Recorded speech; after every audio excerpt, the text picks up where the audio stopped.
Hi there, Mr. Dennis here. It's good to be back with some of my friends again. I know that I've talked to you some in Sunday school story time, and also for a number of years I've told you stories in Vacation Bible School. And for some of you guys who go to Cardia, I've talked to you about gardening, gardening projects.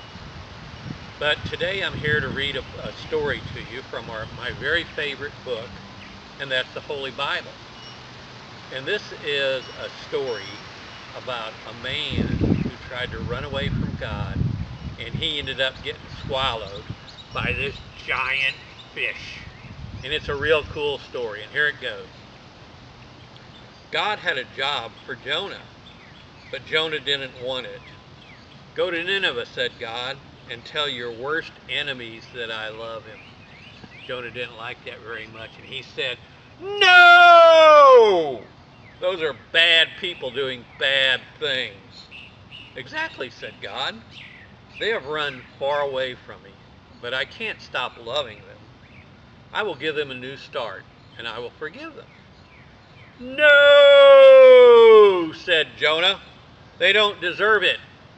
And then Jonah said to himself, he said, "I'm going to run away. Far away. So far away that even God won't be able to find me. Then I won't have to do what God says." I think that's a really good plan. But because as far as he knew, it was a good plan. But of course, it wasn't a good plan at all.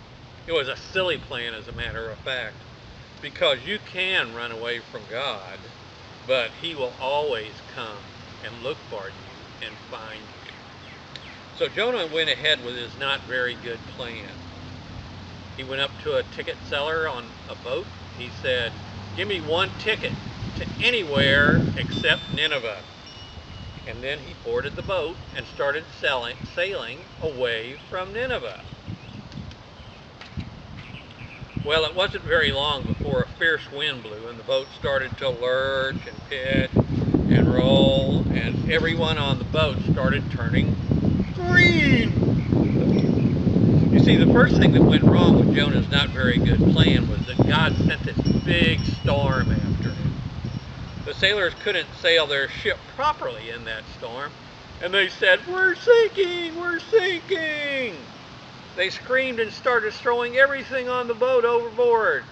All the chairs and the furniture and all the equipment on the boats and their suitcases and even their food. Whatever they could lay their hands on. They were trying to make the boat lighter so they could survive this storm. By now, Jonah knew that the storm was his fault. And he said, "Throw me in instead, and the storm will stop." That's what he told to the sailors. And the sailors weren't sure about throwing him overboard. And then Jonah said, "It's the only way that you can be saved." And so, one, two, three, splash! No sooner had Jonah hit the water than the waves grew calm, the wind died down, and the storm stopped. Just then, when Jonah thought it was all over for him, when he was sure he was going to drown, God sent this big, huge fish to rescue him. The fish came up and swallowed Jonah whole in one big gulp.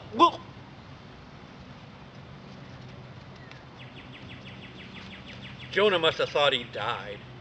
It was so dark in there, he felt like he was in a tomb.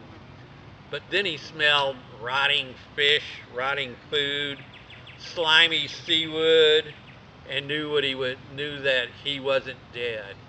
He was in the belly, smelling and feeling all those slimy things that the fish had ate. Sitting there in the darkness for 3 whole days, Jonah had plenty of time to think. Pretty soon he realized that the plan that he made was, well, it was a very silly plan indeed. He was sorry for running away from God, and he prayed to God from inside that great fish and asked God to forgive him.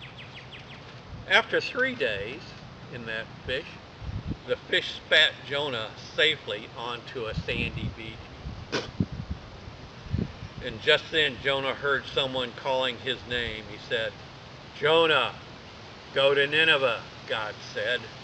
And this time Jonah said, "Yes, I will." He went straight to Nineveh and told everyone God's wonderful message. He told them, even though you've run far away from God, he just can't stop loving you. And then he said, "Run to him so he can forgive you." And the people of Nineveh listened to Jonah, and they started loving God. They learned to do what God said and to stop running away from him, just like Jonah did. Many years later, God was going to send another messenger with the same wonderful message. Like Jonah, he would spend 3 days in utter darkness. But this messenger would be God's own son.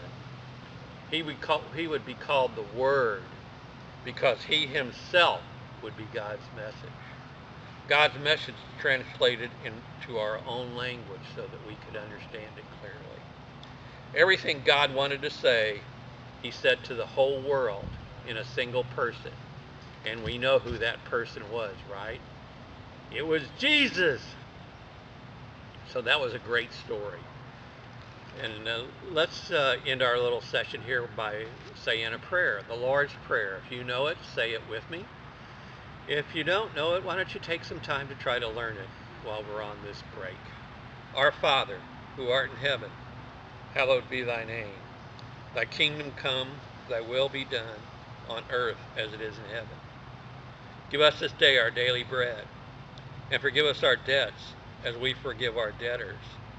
And lead us not into temptation, but deliver us from evil. For thine is the kingdom, the power, and the glory forever and ever. Amen. So thank you guys for listening to me. Please help your mom and dad, and stay safe.